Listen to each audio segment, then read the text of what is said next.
So how often are you here? When I'm home, like 5 days a week. Oh, really? Yeah. Okay. I mean, I'm not here like all day, every day. I try to pick my spots, but I like coming here. You know, we have some better kids come 1 to 3. So I sometimes come for that. I like to sometimes get out with one of them if they're deserving of a beating. Do you get out and play with them much? Yeah. Okay. Not a lot, but ultimately it's about, teaching them that, get a feeling and understanding and sort of when to sort of step on the gas pedal. There's not many people that can step on it all the way through, like every point, it's your last point, like Nadal or David Ferrer or Chang or Connors. Those guys are few and far between. So we're here at your academy. It's a partnership between you and Sport Time, which owns and operates some other tennis clubs in the region. How did it come about? It came about the idea of wanting to sort of give something back to the city of New York. And, I've been lucky enough to grow up here and then become the #1 player in the world, sort of proving it could be done. And given the fact that the U.S. Open's here, it seemed to me to be important that there be professionals still coming out of this area. And it had been so long. I can't think of really anyone, almost my brother, 25 years ago, 35 years ago, a long time, since there's been sort of professionals that have made it from here. So the idea, I don't think this is a new one, and I'm sure the USTA was thinking about it, but the original idea was to be there, and it turned out that we didn't seem to be able to get on the same page. They couldn't control me, or whatever number of reasons that they decided not to move forward. But I think I was lucky because I had an ability here at Randall's Island, which I have a history at playing sports when I was a kid and being closer to Manhattan, and this partnership that's with the city, because these are public-owned courts, that to me, that actually was almost a better. I was talking to your agent, Gary Swain, who's been with you forever, and he said you handled figuring most of this out on your own. What were the steps that you took from initial idea to actually making it reality? Well, I suppose like any idea, there's rejections along the way, or people don't think it's going to work, or whatever the logistics. What did people say on that front? The people that said it wouldn't work? You have to work within a framework. You have to, things don't happen quickly, because I want it to happen immediately. I wanted to get as many kids as possible. They were rebuilding a facility at the USTA, new indoor facility. They put $75 million. I saw my name on that building. I said, this would be a good idea to have the John McEnroe Tennis Academy here. No-brainer. To me. Yeah. A lot of people didn't seem to think that way, or if there was a president there, they'd say, well, that's a good idea. Well, he or she was gone in 2 years. You have to go through the next administration, and then there'd be the CEO, great idea, but I got to get the funds, or I got to get the support. So all this, it was just back and forth, it was just endless. So with anything, I suppose you have to sort of battle and persevere. The likelihood you're able to eventually work with the USTA here, you think what? I don't think very good. Why not? You have to ask them. I think that every year that goes by, it's another mistake. Another opportunity lost. But that's they have their ways of doing things. They have a tremendous amount of money that they make each year. What's their revenue? $150, $200 million in 1 year. And then they say, well, we don't have the budget for, supporting your academy or giving you money just to sort of take care of some kids. And so I said, my answer to them over the years would be, well, listen, you've tried many different things. You put in tens and tens of millions of dollars, more than that. And let's say you gave me $10 million and absolutely nothing happened. You've done that numerous other times. Why not, give an opportunity to someone who's obviously has a history of success and hopefully can inspire some people, etc. But that seemed to fall on deaf ears. Tell about the scholarships available here and how key fundraising is to that. That's obviously, living in the city, the cost of it's going to be higher than it would be in somewhere in the middle of America or some area in Florida where there's a lot of empty space. So that is an issue. So I would like to give as many kids a scholarship as possible, and I think fundraising is very important. Now it's a tough sell. There's a lot of obviously causes that, would be, people would think, okay, if a guy's a poor kid or someone's got cancer or AIDS or this, that, you can name 100 things.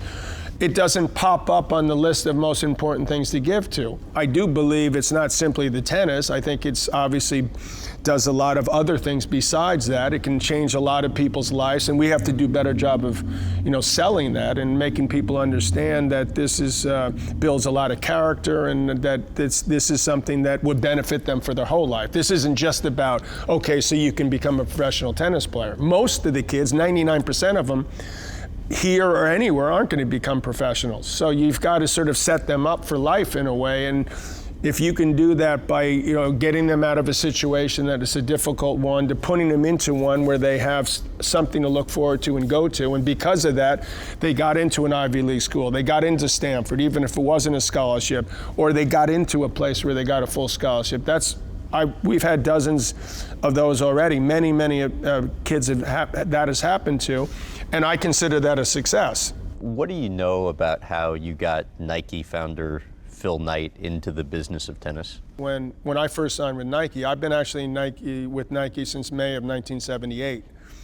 Connors and Nastasi, and I believe 75, started wearing the swoosh, the Wimbledon sneakers that I was wearing for a while. And this was just starting to happen, exploding in a way that players, athletes would actually get paid to wear, equipment, sneakers, clothes, et cetera, rackets. I mean, this was like a new thing. When I was getting a lot of heat from the establishment in tennis, and people are like, suspend McEnroe for a year, he's bad for the game, I'd get a call, and it'd be Phil Knight, and he'd be like, keep doing what you're doing. Really? Yeah. And he loved it. And he would actually do campaigns that would sort of support what I did. One of them was like, Nike tennis shoes are better than Dunlop rackets. I used it because I was, about to snap one of my wooden rackets. So he would take what appeared to be a negative, a lemon, and turn it into lemonade. And so he was the first guy that I went to, because obviously over the year, Phil was really big into tennis, and it was sort of, and he played a lot, and he was around the tournaments, and over time, he's certainly been far and away the #1 supporter when I started the tennis academy. What do you remember from when Phil Knight came to you and asked, what do you think of Just Do It? Well, we were out in Portland, and at that time, I don't know how many buildings there are now. There's got to be 25, but at that time, I think there was 5 or 6. So the fact that I had my name on one of those, and that his office was in my building, made me feel pretty good. I was, feeling full of myself. Then, obviously, just because you're an employee, you're involved, and they're trying to throw out things that may or may not work, and not all of them do.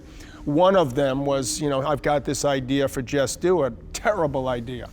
That's what you said. Yeah, terrible idea. Why? Everyone says that. Well, exactly.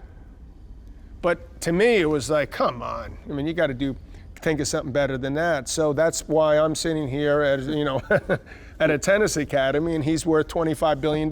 You broadcast all the Grand Slams. How did you get to the place, though, where you could do that for rival U.S. networks? Well, I got to do it by, I thought was my best chance of success. Go to them and say, don't pay me any more money, the next contract. Just give me the same contract, but let me call, in the case of, I was with NBC, was my original broadcast company. Let me call CBS, because I used to work for USA, and they'd cover it through the quarters, and then the last 3 days I'd have egg on my face. And what about the semis and finals? And then it felt like there's something missing. So it'd be nice if I could figure out a way to get to be able to do the whole tournament. Because over the years, I've been doing commentary for 25 years now, maybe 26 coming up, that I basically do the big ones. Less is more. I believe that. For me, I don't want to go back. I traveled and I was playing. No one knows this. Maybe me and 2 other people, but I play more on the seniors tour than I actually commentated. Not that I'm saying I would never do something else, but it just seemed like, look, this is good. This is just. You're known for the Grand Slams. Yeah. And that's okay. And would I occasionally do something else? Yeah. occasionally do a Davis Cup, occasionally do the Masters, occasionally do another event for a couple of days, but really for the most part. So I think that the key was when you tell a TV executive, don't pay me more, they actually start listening a lot more carefully. What do you enjoy about broadcasting? Well, I guess that that it allows people to see me in a different light than they saw me when I played. When I played, it was sort of, I believed the way I needed to succeed was to be super, I mean, even though I know this big strapping guy, I didn't feel like that would be very intimidating, so I needed to sort of intimidate in a different way. What can I do to, get an edge on people? Well, I can come out and the first poem just go guns blazing, super intense. Now, sometimes it obviously went too far. You can't try too hard, I don't think, but I go over the top or lose it for whatever variety of reasons. And I believe that was something that I needed to do. I was talking to our shared friend, your partner in the booth, Chris Fowler, who said, quote, "When I work a match with John, I'm on my toes. You have to make sure you know your shit." Your thoughts? I like to sort of play it fairly loose, actually, and I think that, I'm not a big believer in rehearsals or meetings. I think that that's actually, for me, maybe I'm just saying this so I can get out of them, but like to me, it's actually energy wasted. You tell me something I don't know, and I'd be happy to hear it. And so I remember Jimmy said to me, he commentated for a couple years before I had worked at NBC, and he's like, "Son," he called me son for some reason, oftentimes, not all the time. He goes, "It's all yours, I've had it, I can't handle the meetings." And I remember that a light bulb went off of me. I said, Jimmy's got a lot of energy also, and he's got a lot of intensity, so what can I do in order to try to eliminate that? Because if you have a meeting at 9, but you're not working at 6, you're around, there's time should be better spent. So when I figured that out, and then I figured out that I was able to sort of show people that I had a personality. I actually try to model myself after Vitas, the way he commentated, because he was the first guy I saw where it's like, wow, it looks like he's actually enjoying being up there, and he's not taking himself so damn seriously. It's a tennis match. And you want it to be where the average Joe could learn something, but sort of maybe the expert or the people that think they know everything could learn something as well. Even the players, that they come up, hey, it's good. And I was surprised actually at how people would come up to me and go, "Hey, you can commentate." I go, "What the hell do you think I could do?" I mean, my job was to sort of figure out a way to beat a guy, and so I'd size the guy up. And I'd figure out what I could do in order to make me look better and him look worse and beat him. And so in a way, that's what you're doing as a commentator, but you have the luxury of sort of being a backseat driver. You got a chance to sort of take a deep breath. That's a lot better than when it's happening in real time. It's a lot easier, I should say. And so it actually bothered me for a while. It really bothered me that people would say, "You're a better commentator than you are a tennis player." I go, "What the hell are you talking about? I'm not a better commentator than I'm a tennis. I was the #1 damn tennis player in the world. What the hell are you talking about? What do you know about tennis?" And I'd be pissed, honestly. And then I thought I'd go home, and after this went on for way too long, I'd go, wait a minute. They're actually, giving me a huge compliment. If they're saying that I'm as better as a commentator than I was as a player, I must be a pretty good commentator because I was a pretty good player. Andy Murray, serving to win Wimbledon, become the first Brit in more than 75 years to win the Grand Slam. You guys say nothing for like 6 straight points during the broadcast. Take me into the booth and what you're thinking as a broadcaster for those points. Well, as a broadcaster, I think oftentimes in tennis, but in all sports, they feel like they have to hear themselves talk. And I've been lucky enough to understand, being a player myself, how difficult it is, win, lose, or draw. And for that moment, to me, it's not about me anymore, and there's nothing I need to say. It's actually better. Some of my best work is when I've shut up. When Federer played Nadal, the 2008 Wimbledon final, I didn't say almost anything in the entire 5th set because what I saw was giving me goosebumps. And you don't need it. You're better off, in my opinion, not saying anything. Tell about the envelope you got with the letter and offer from Donald Trump. It was after Serena and Venus had started talking about they could beat a lot of guys. So over time, somehow, I guess because I'm a commentator, or I'm not exactly sure why I was the sort of the fall guy for this, or why didn't they bring? They're always like, well, what do you think? Well, I don't. I think Serena and Venus are great, but you're not going to sit there and have me say I can't, beat them. So I was calling a match, and suddenly I get this envelope, and it's from Donald Trump, who's promoter galore. Little did I know what was going to end up happening, nor I believe anyone else. If you think some of the things I did was crazy, well, the craziest thing in the last 250 years of our entire history of the United States is that Donald Trump became president. I mean, amazing. So he wrote me a letter, said, Dear John, I want to offer you $1 million again. To play either Serena or Venus. And so over the course of time, literally, my kids, my daughters have, Dad, I don't know if you can beat Serena. I'm like, God, I didn't even get my kids on my side. Why'd you turn down Trump's offer? It's never been something where I was like, I want to go play a woman in a match. I just feel like I needed to defend myself. Maybe I'm not as sure now that I could do it as I was then, because I'm getting a little older and grayer. But nonetheless, I was like, wait a second, I was the #1 player in the world. I wasn't a bad player. Why are they, succumb? Jesus Christ, John, why you say that you could do that? Hello? Please, grant me like that much.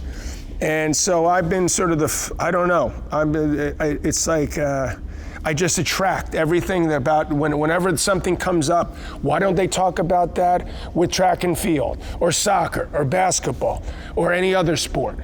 What happens if some girl goes and plays in the NBA? What happens if a track star that won the 100 meters runs against a college guy? What happens if the numbers, whoever it is in the world, plays Serena? But somehow it's me, the old fart.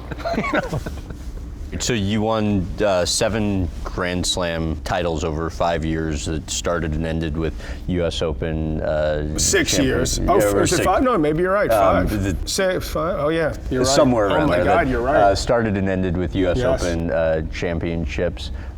Even with that having been said, you've said your most enjoyable years were 79 and 80 when you were #3 in the world, not #1. Why? I think that the climbing the ladder is more exciting, and you learn from your mistakes. At least I did. I think it's easier at a younger age to sort of keep perspective, and it's you're on the road for the first time in a full-time basis. You're just in a way loving every minute of it. You don't have the pressure. I didn't realize the difference. I said, look, if I'm #1 in the world, or I'm #3 in 1979, #2 in 1980, and now I'm #1. That's not a big difference. It appeared. I was thinking, it's only one. It's only one guy, so there should be a heap full of pressure on that guy. But I was amazed at how different it was. In what ways was it different? I just, especially because Bjorn stopped right when I really became #1, so that put the focus, the spotlight even more on me, because they didn't have, everyone was so shocked that he had stopped that they pretend like it didn't happen. But even in other sports, I think for some reason that #1, and I understand it to agree, I don't understand to the degree that things changed, but it seems so much tougher. You became less trusting of people when... I'm not sure that I was all that trusting before. My mom was always sort of wary of anything, people taking advantage of me, so I probably always had that, but it got worse, of course. You always feel like people are taking advantage of you, but I did feel that my world got smaller than I wanted it to be. I couldn't do the things that I wanted to do as easily. But that's also because you're successful, and people they want more a piece of you, or you're more public, or they think that you have to act in a certain way. I mean, you can go on and on. And by the way, a lot of it's good. Most of it is good. So I think people, they have a tendency to sort of make it sound like me or other, oh God, it's so tough. And I can understand why people can't relate in a lot of ways, most people that aren't in that position. So you do gravitate towards people that you feel like you can relate to, even if it's in other areas of entertainment, whether it's music or successful actors, other sports. People that you feel like can sort of understand what you're going through. 1980 Wimbledon, you and Borg, epic fourth set tiebreaker that you end up winning 18-16, 7 times you defended the championship point, but you end up losing that match, and you said Borg's much later retirement caused you to lose motivation, and it took you a couple of years before you started improving again as a player. Why? Well, that was a match where it really became apparent that there was something really special when we played, and it was in the biggest of occasions. So to me, I was really looking forward to a lot more of it. The next year I beat him in the finals of Wimbledon. Yes, I beat him in the next year at the finals of the Open, but that doesn't mean the tables couldn't have been turned 2 years later or 3. But the important thing to me was that we were making each other better. I believe, at least. I know he was making me better, and I hope that I was making him better. We were so different, but we actually were friendly. We got along. He was like the guy that I never had a problem with. So it was so shocking when he stopped, so surprising. Not really someone that I could test myself or look at and say, okay, what do I need to do now? Not that there weren't other players there, but I kept waiting for him to come back. And so it took me a while, a year or two, to realize he wasn't coming back. Why do you still feel sick when you're in Paris, and oftentimes wonder how differently your life would have been had you won the French Open? I don't know how differently my life would have been. I think I would have been considered like higher up on the sort of all-time greats. My ranking seems to be dropping every couple of years. I mean, hopefully I'm still in the top 10, but it's also unfair because there wasn't the same importance on the Australian and French Open back when. But I mean, I did recognize that I felt like, okay, I got to prove to people, because I actually was better, and when I was growing up on clay. I'd won the big events, the French juniors, for example. So I mean, I wanted to prove that I could do it on all surfaces, and I should have proven it. I did prove it, but I choked when I needed to and then by the time I thought, okay, I got to win it the next year. I didn't win it the next year. The following year I didn't play because my son was born. And then when I took time off and decided I was going to become a better player, I didn't become a better player. So I never, was able to, and I had to you have to go over there for long periods of time in order to really pay your dues and get used to the court more than I was willing or capable of doing. So I had to prioritize a little bit, which I didn't want to do, but I never was the same. So I do feel like there's at least a day. Most of the time I have a good time in Paris, by the way. It's the most beautiful city in the world. People they're very supportive, even now. They say positive things. So there's only a day or two where I have those sort of nightmares, I guess. Legitimately still. Yeah, legitimately. Like you wake up and it's oh yeah, I lost. One of those. What's the nightmare about? Well, the nightmare is about how I screwed it up, basically, and what I could or should have done. But I try to minimize that. I mean, we all have our. I bet you wish you had done an interview better at one time or another. And it keeps you up at night. Yeah. All 31 years of you. How well do you recall going up to introduce yourself to Jimmy Connors for the first time shortly before you guys played? I didn't really have a chance. Hey, I'm John McEnroe. It was more like he brushed me off before I'd even had a chance to say it. So I was like, oh my God, this guy's intense, man. I was so wound up even before that happened because I'd never been on the center court. I was a junior. I didn't even know I was going to play the main draw. I just got into the qualifying, and 2 weeks later, 3 weeks, I'm in the semis of Wimbledon with me and Bjorn Borg, Jimmy Connors, and Vitas Gerulaitis. I'm like, what's wrong with this picture? Right. I mean, you're 18 years Yeah. old, center court of Wimbledon, Right. right? So that was already going to be overwhelming. But when he brushed me off, that made it even, he's like, I'll talk to you maybe after, depending on the result. So it felt like, I literally felt like my legs were shaking. But that was not because of what he did. I mean, I ended up being somewhat par for the course with Jimmy.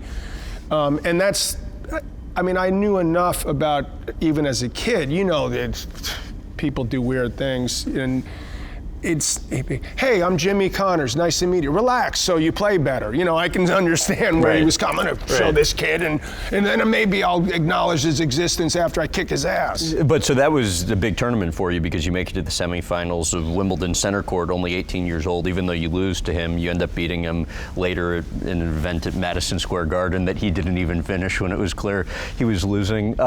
But why do you think the two of you have had so little respect for each other over the years, and when, if ever, do you think that's changed? No. We don't like each other, and I think that if we were in a room now, we could talk. We always had respect for each other. That's absolutely untrue. I always respected Jimmy Connors. As far as the only guy that's ever tried on a tennis court harder than Jimmy Connors is Rafael Nadal, in my book. And he's not far behind. Every time I'd look in the mirror before I play him or someone else, I'd say to myself, am I trying as hard as Jimmy Connors? So I definitely, again, with him, I hope that I made him better, and I know he made me better. Why do you think you guys didn't like each other? Besides him being a complete ass.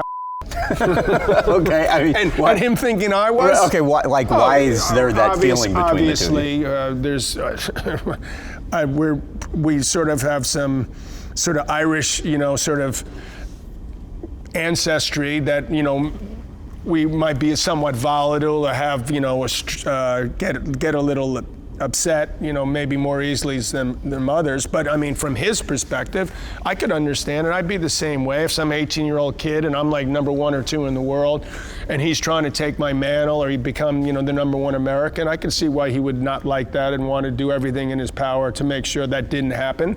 So that's, from a competitive aspect, I understand that.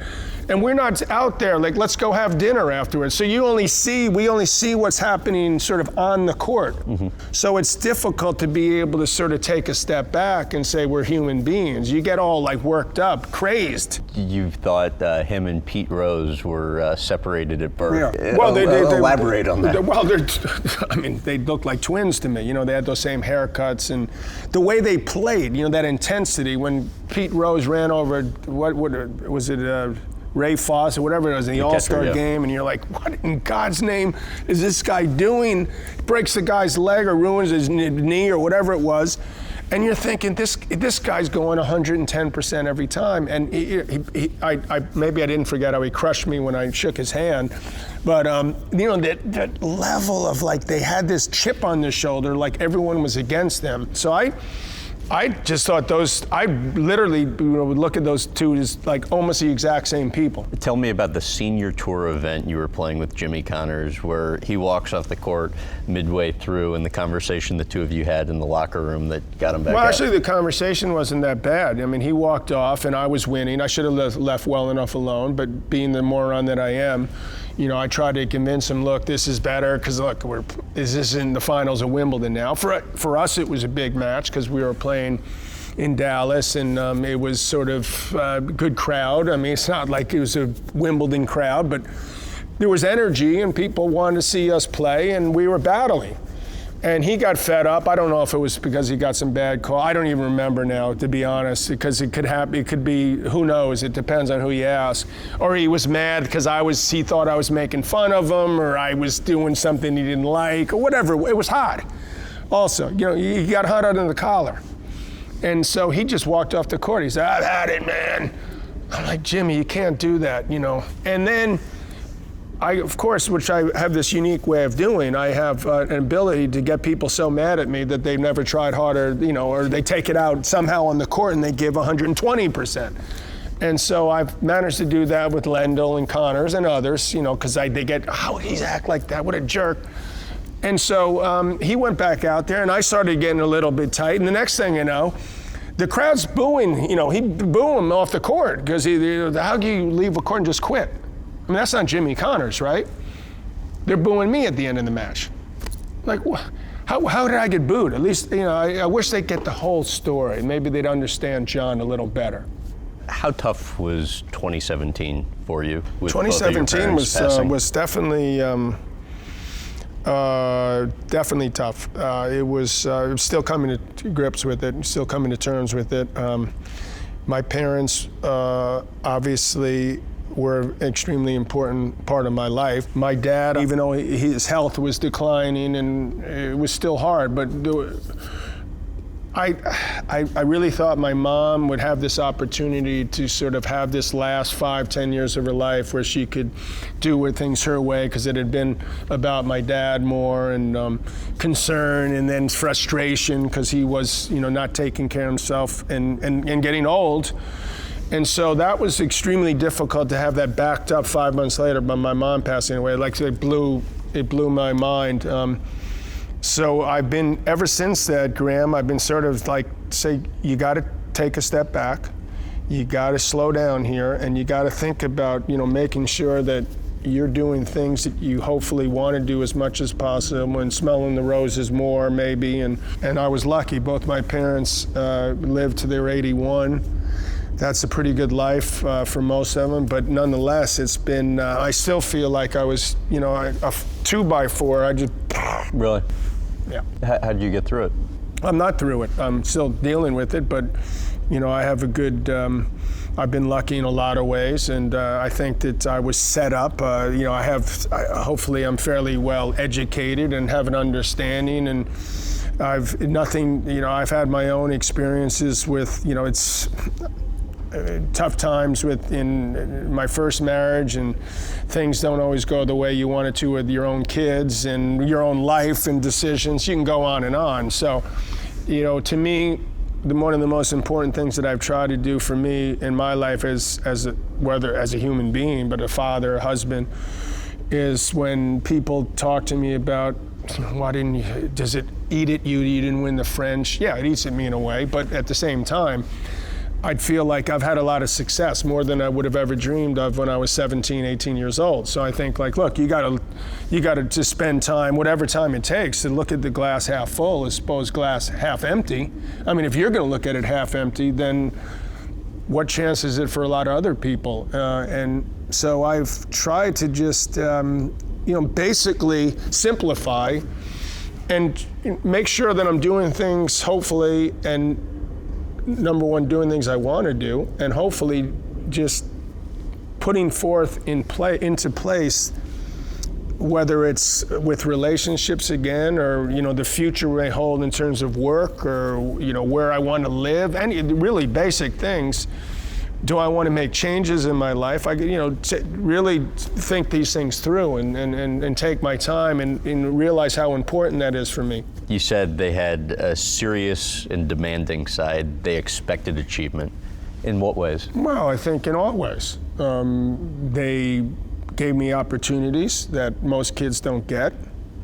They put me, even though it would cost my dad, you know, and he eventually became a partner in the law firm, but it wasn't always that way. So he tried to make sure me and my two brothers had a vacation. Not every family can do that, and go to a private school, which he thought would give, I guess, a better opportunity for something down the road.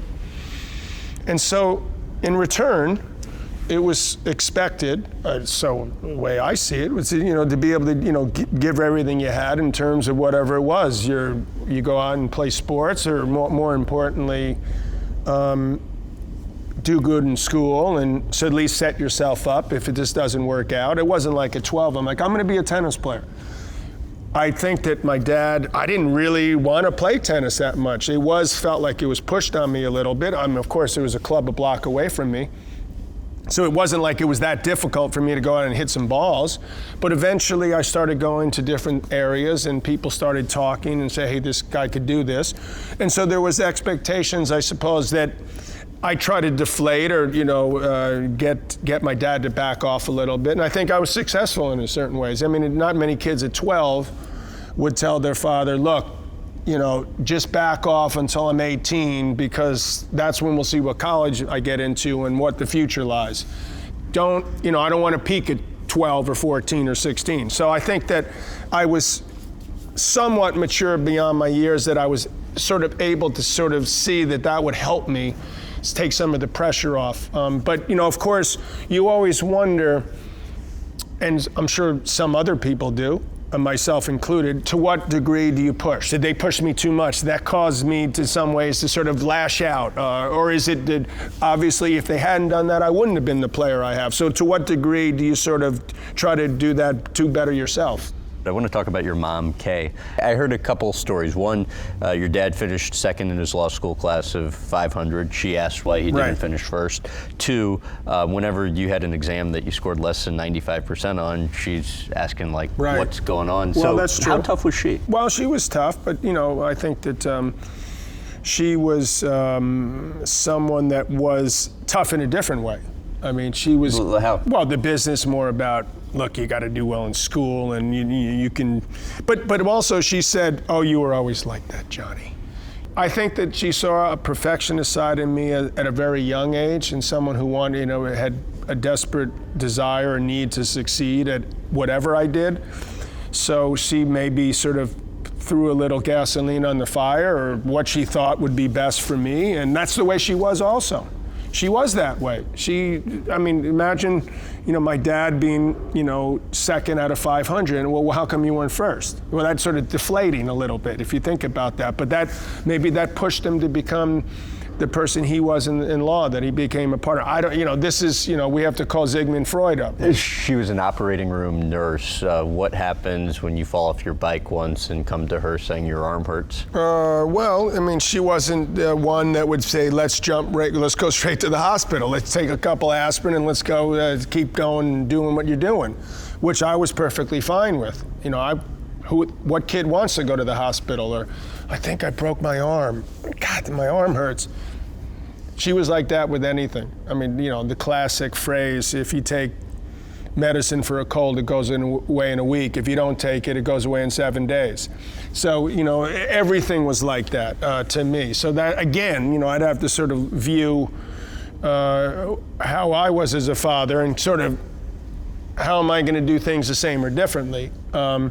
Because sometimes there's other people that, for legitimate reasons, maybe are more paranoid or play it safer.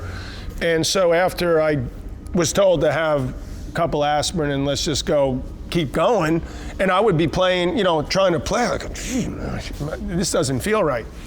So after about 3 weeks of this, I finally was like, look, and it turned out I hadn't completely broken it. I've got it, and my mother's, God bless her, and I don't want to say my mom sounded like this horrible. She was. You mean completely? Well, I just fractured partially. It was just fractured. Broke. But it was healing in the same way.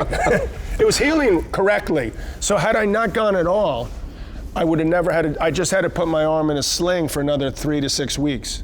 Did it make going to the tournaments harder because your dad would always go?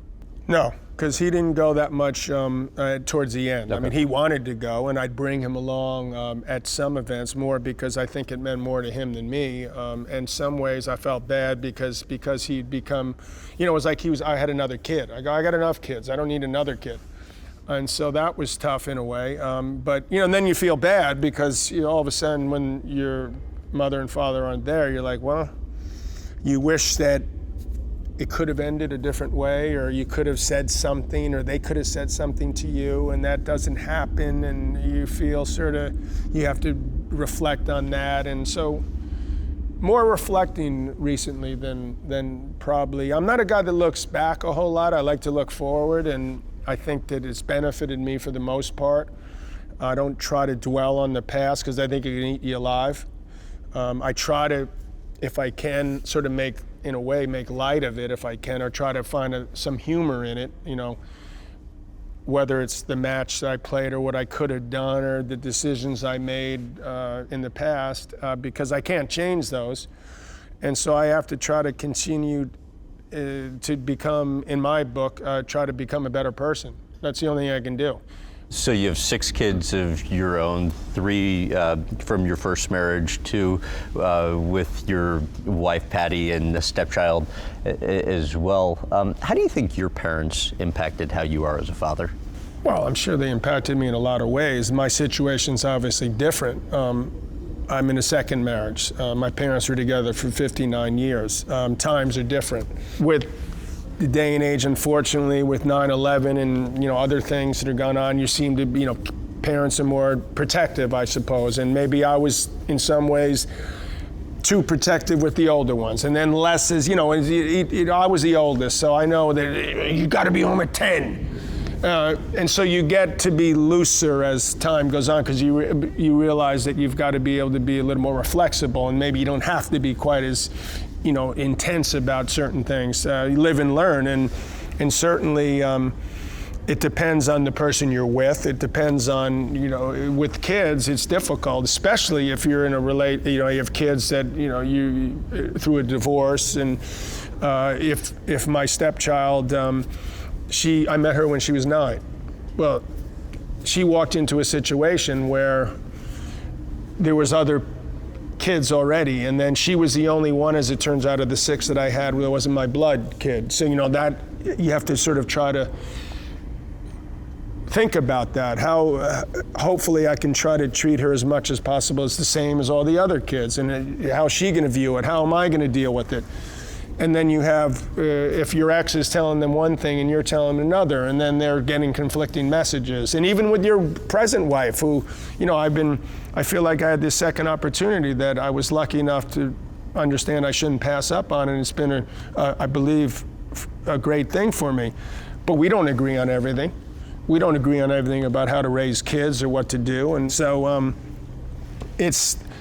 I've learned that while my parents, I believe, were good parents, really good parents, that by far and away, for me, the toughest thing I've ever had to do was to try to figure out how to be a good father, and a good parent. There's nothing more satisfying but more difficult.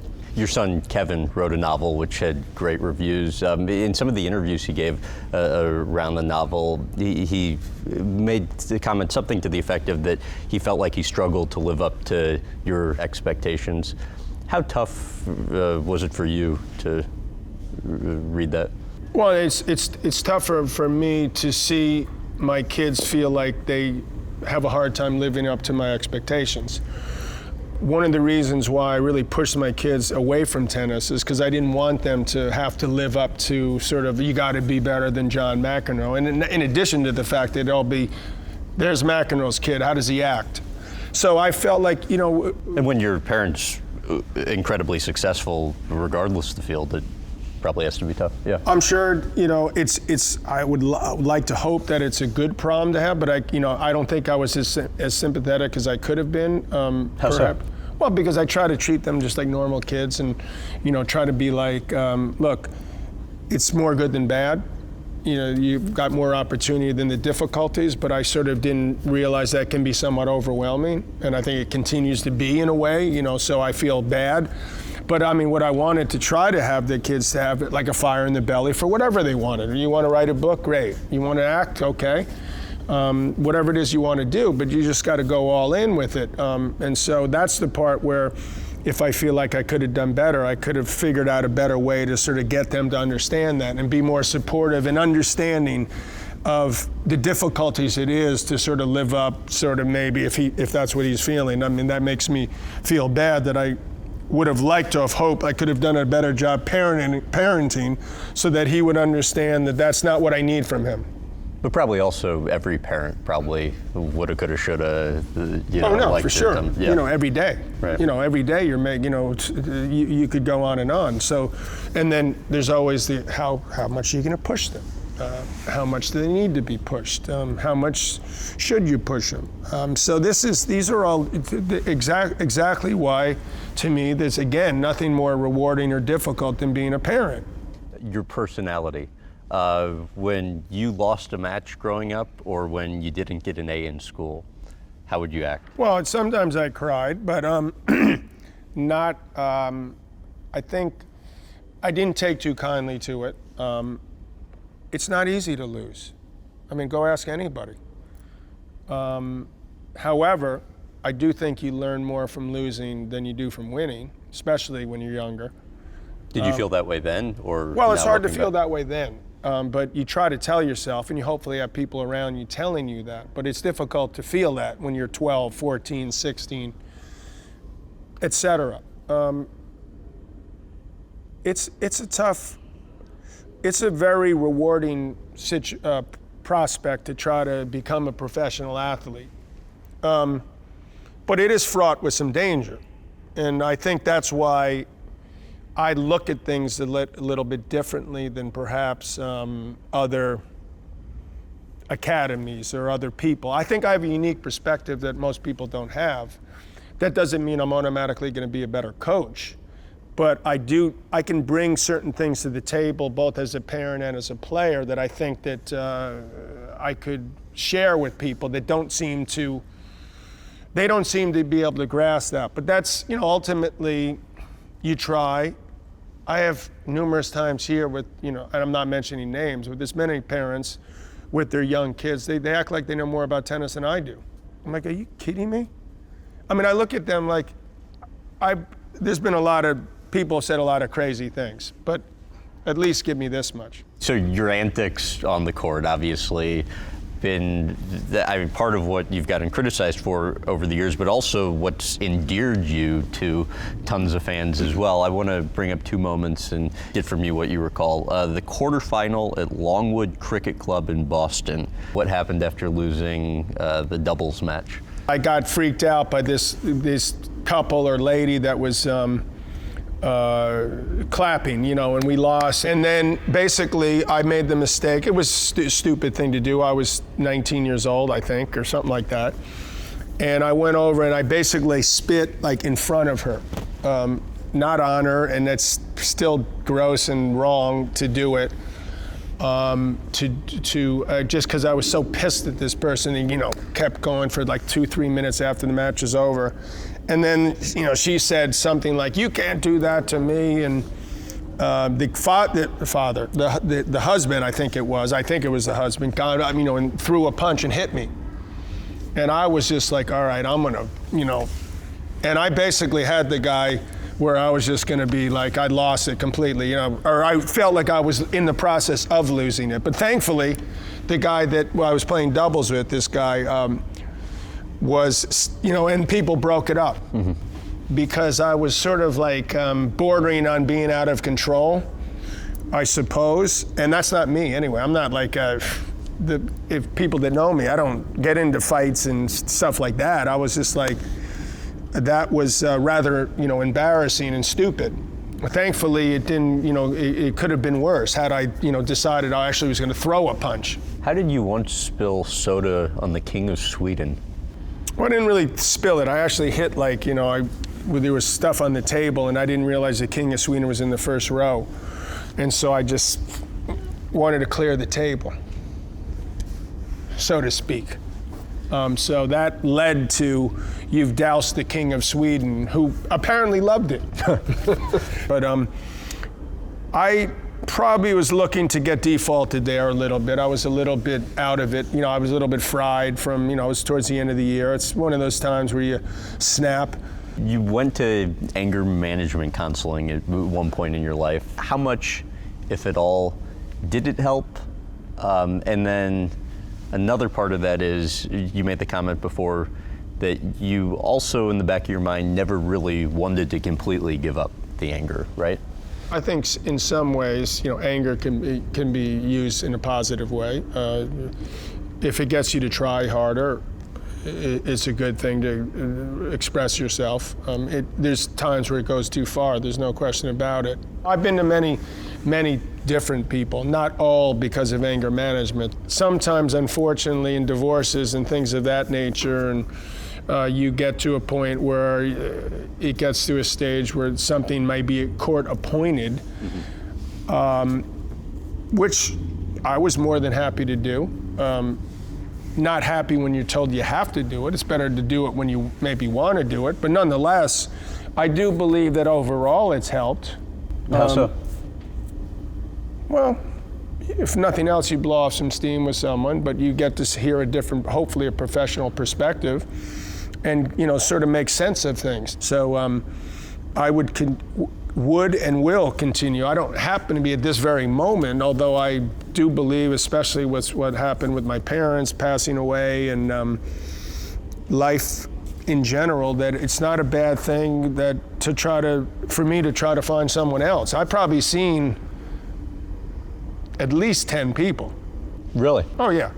I mean, for a guy moved, or a girl this, that, or I decided to try, or just time went by, different areas. But it's certainly something that's worth trying. And if I'm fortunate enough to be in the position where I can afford it, because God knows they charge way too much for most people, then I'm lucky enough to be able to hopefully benefit. I'm not saying that every person should. That's up to the person to decide. But for me personally, I think overall it's helped. I mean, it's not like I've become a completely different person because of that. I think life has allowed me to get a perspective where hopefully I've got a better handle on things. That doesn't mean I don't make mistakes every day. Why did you say with the anger, it got to a point later on in your career where you didn't know if you were getting angry because it was expected of you, or because you were actually angry? Probably because of the kids. Having kids, you're obviously, as a father, you're going to be setting a different type of example. They talk about you being a role model. When I had kids, it just seemed like, I don't know, maybe I didn't have the same fire or desire that I did, because I sort of saw things in a different way. So I became what I would say was sort of like a cigarette smoker that couldn't kick the habit. I didn't want to be doing it anymore. I'm not saying it was necessarily wrong. I just felt like I was doing it for the wrong reason. That's all. I'm sure there's a lot of cigarette smokers, they wish they quit, but they couldn't. And they're like, why am I doing this? And they'd be like, good question. And so that sort of felt like that way, because the time could have been spent better some other way. To what extent do you feel you maximized your potential? That's difficult to say. I'd say probably 90%. I didn't reach my potential, but it's very difficult to reach your potential.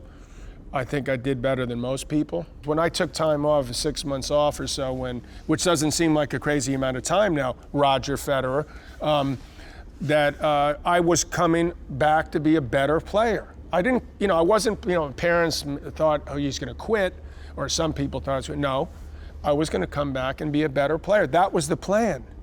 I mean, it wasn't a plan to be a worse player.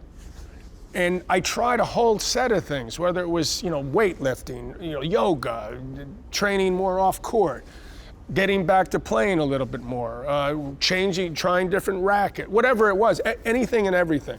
At the time, if you look at where I was at, say, the end of 1984, 1985, I did feel at that particular stage that I thought to myself, that maybe it sounds egotistical, and I guess it is, when I was at that stage, I thought no one's ever played, better than I played. When I'm at my best, I feel like I'm the best that's played. I brought the game up to a different level. But why aren't I feeling better about it? So I felt like something was missing in my life. It wasn't the tennis part.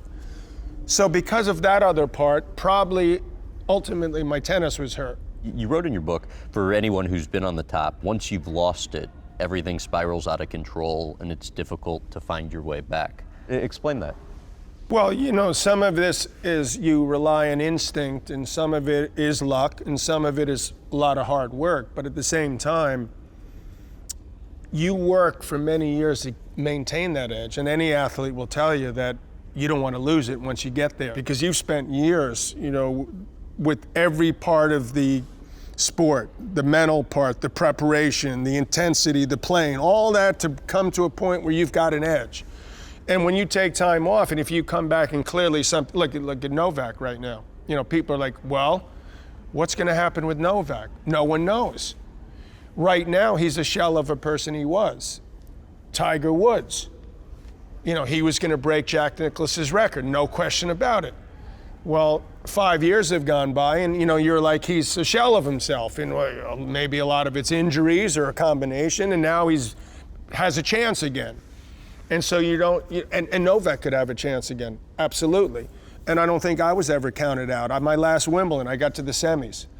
I played Sampras in the semis of the Open when I was 31. I thought to myself, all right, I got this. You know, he's 19. Now turns out turned out to be a pretty good player. And Agassi in the final. Now I could have lost to him, I guess, too, because I lost to him at Wimbledon. But that seemed like it was going to happen, and it didn't. So it's, I wish I knew the answers to these. The end of your tennis career, per se, was also basically the end of your marriage. And you wrote, I felt as though the bottom had dropped out of the world. How would you describe the feeling? Not only was I losing a part of my identity, which was tennis, or so I thought. Turns out I'm still obviously a lot more involved than I thought I would be at the time. What I had basically thought I was stopping for, in a way, was so that allow my ex-wife to sort of have the opportunity to go out and do her thing and then take care of the kids, which I thought, hey, that's not a bad thing. They're young, and that would be a good thing. So then to have sort of neither one of those, in a way, like the end of the marriage and the career, that was a lot to handle. That seemed a bit overwhelming. Do you remember why you were crying on the changeovers in Paris? It just was I shouldn't have been out on the court. I felt like I was sort of obligated to sort of finish. I mean, I guess I didn't have to. I guess I was lucky in a way that I played with my brother, so I had some support system. Patrick was with me. Davis Cup meant a lot to me around that time because I was around people that were supporting me, and my kids were there, and so I was at least getting by the skin of my teeth. With regards to Patrick specifically, you said what saved my life in Paris was the presence of Patrick. What do you mean, save your life? Having Patrick playing doubles and just being around him was very helpful to get me through. You know, I had some good, strong support. I was with Andre, I remember, the week before Davis Cup, and he was trying to help me through things, and the team and Davis Cup, that meant a lot. You know, Pete was there, and he said he loved me, you know, and when we won the double. So that, you know, that I'm sure that I think it's safe to say that that's the only time he's ever said that to another player on a tennis court. I love you. I love you, man. But that meant a lot to me. He probably won't even admit he said it now. Hopefully he will, but that was, you know, just having your sort of tennis family around at that time was very important. How much do you miss anonymity? I don't know, because I haven't been that way since I was 18. So I suppose, you know, most of it's pretty good, I guess, but sometimes it's not the best, but for the most part, I've been pretty damn lucky.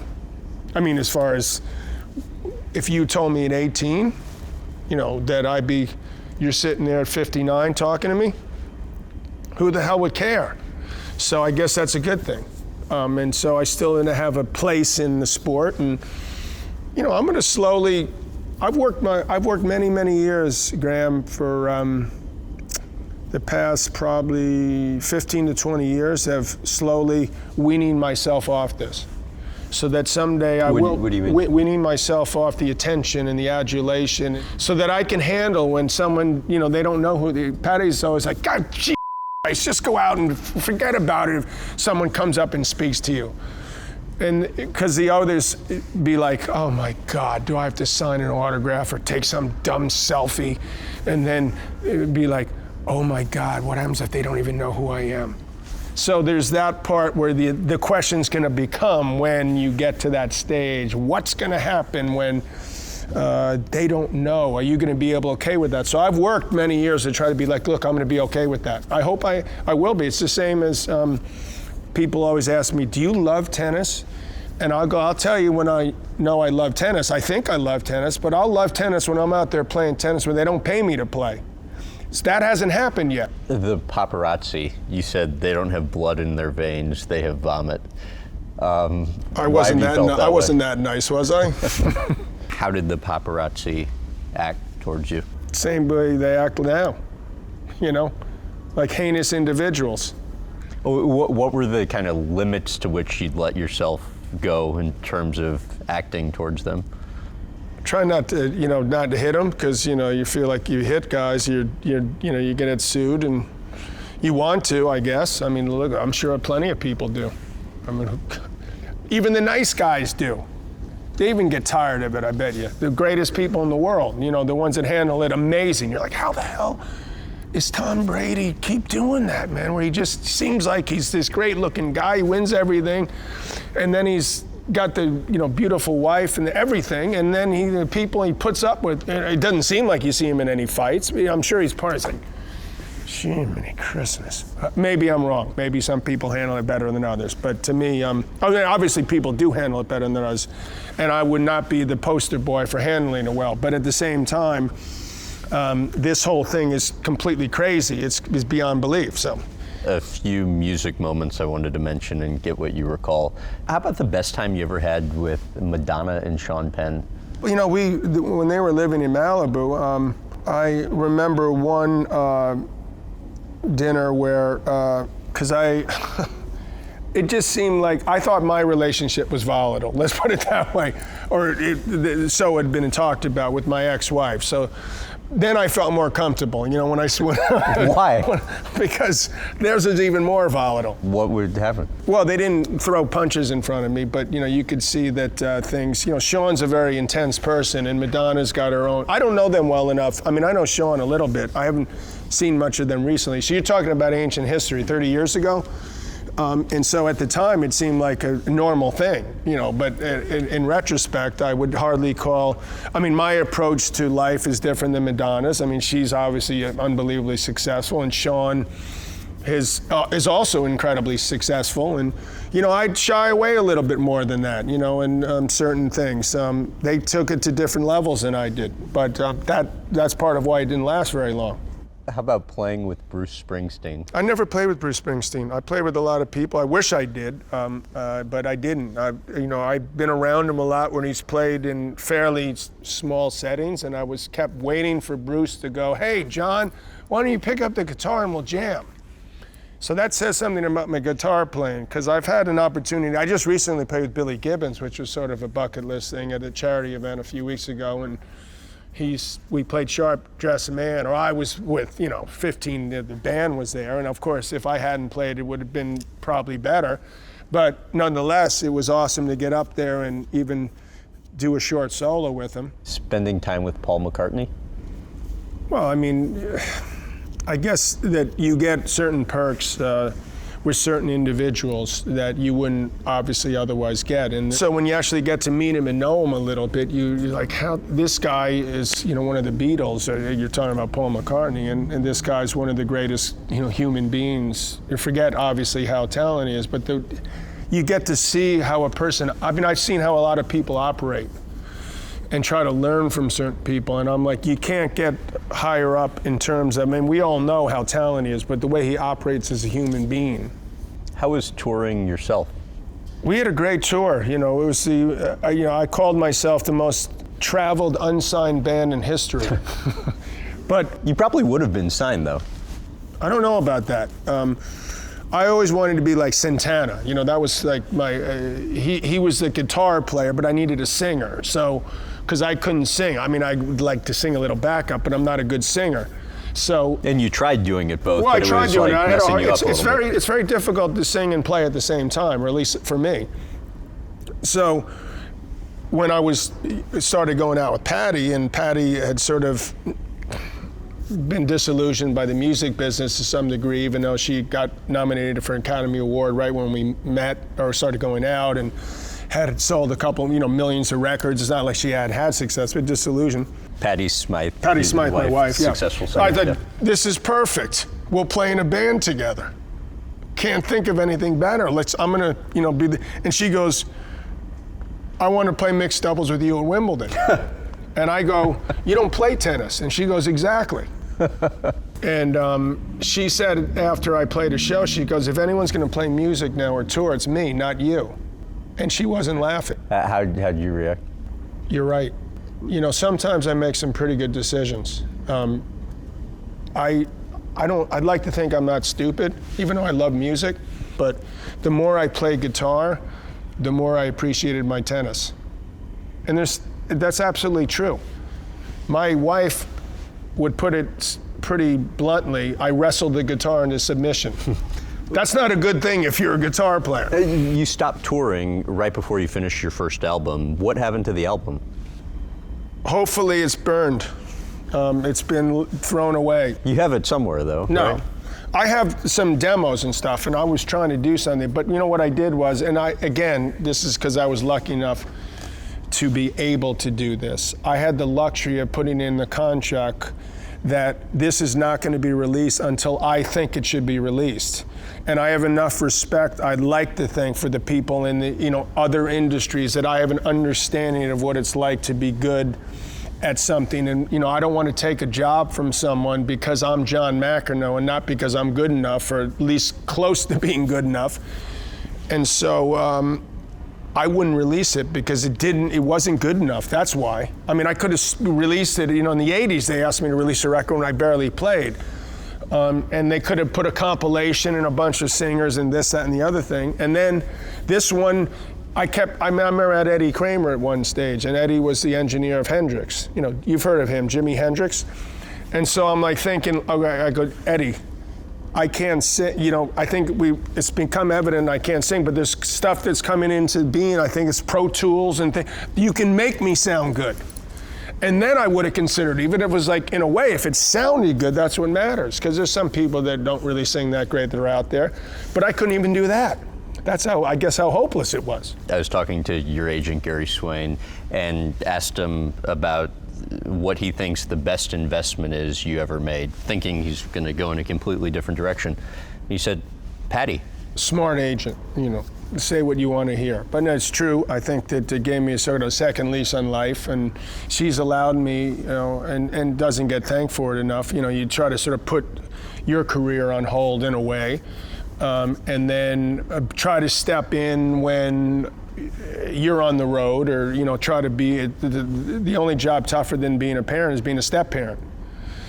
So it's very difficult to sort of feel you're getting sort of your dues and being able to navigate this, especially if you're having difficulties with the other people involved, but allowing me to sort of do my thing in a way and continue to sort of explore like avenues, whether it was trying to be in a talk show or whether it's a game show, whatever it was, whatever I thought I could do, or it would just end up being tennis, or being able to come to this academy as often as they do, or play this seniors tour, or be able to continue to commentate. So all that, in addition to, I feel like, sort of making me more whole and a better person. So I completely agree. How did you first realize this relationship was going to be different? I actually thought like I was lucky pretty soon. Early on, I saw it. I sensed something. I was, at the stage, I was probably 35 years old when we started to go out, and I thought to myself, at that time, I don't want any, and I got 3 kids, we're going through, just got divorced.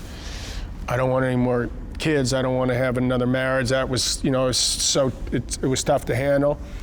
I just want to go out with some young girls that don't want to do anything but have a good time. And then Patty came along. It didn't sound bad, right? And so that was my goal. I was like, look, I've got to take a step back here. And then exactly when I didn't want to sort of get into something, I met Patty again. I'd met her once previously, like 9 months earlier, but then we had a date, went out a couple times, and I thought to myself, something, don't be a moron now, so that you can tell yourself you had a good time again. You already made that mistake before in the past. You've got to like sort of do an about face. And I'm proud of myself that I did. And I was lucky that I did that. What do you think she would say about why it works? I'd like to think that we work as a team, and we made each other, the same way in a rival, you make each other better.